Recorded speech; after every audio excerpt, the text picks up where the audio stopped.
This problem is telling us that there's a triangle, RST, and it's rotated 270 degrees counterclockwise about the origin of a coordinate plane to create this new triangle, R prime, S prime, T prime.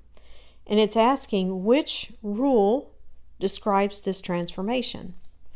So if you look at all the answers, this first part is identical in every one. It's saying there's a point XY, and when it gets rotated 270 degrees, it becomes this new point, and these are all of our options. If you notice, every one of the options has a negative value in it, okay, which I think is worth looking at. So the best way I thought to describe this is go ahead and create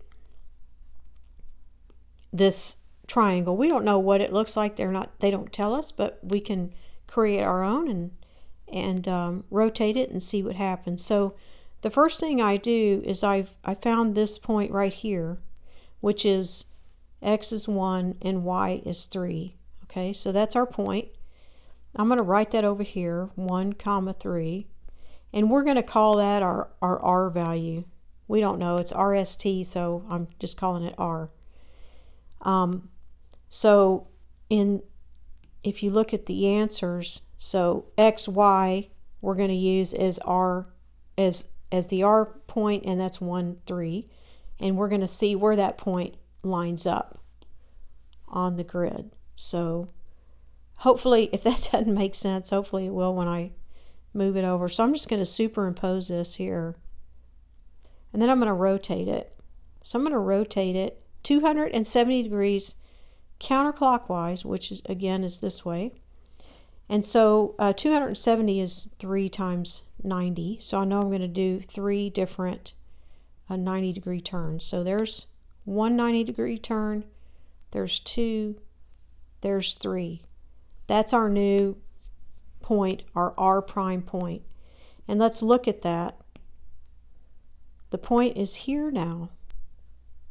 Okay?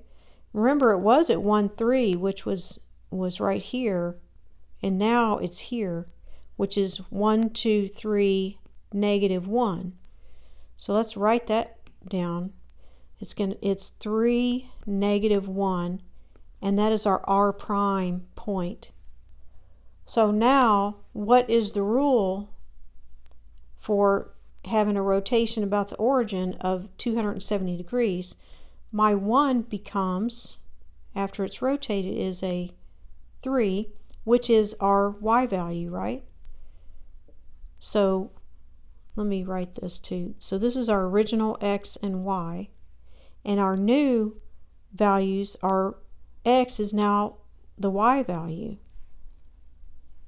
right? And then this y is negative 1, which is the opposite of 1, or the opposite of our x value. So it's going to be negative x. This is our rule, y negative x, which is answer D. Okay? And just so you know, if we were to rotate this, let's get it back to the beginning. If we were to rotate it 90 degrees clockwise, we'd end up in the same place, which is just kind of interesting to know. So if if you're on a test, maybe that will help you not to have to rotate 3 times. Okay? All right, I hope this helps. Let me know if it doesn't, and I'll work on something else for you, all right? All right, I'll see you in the next one.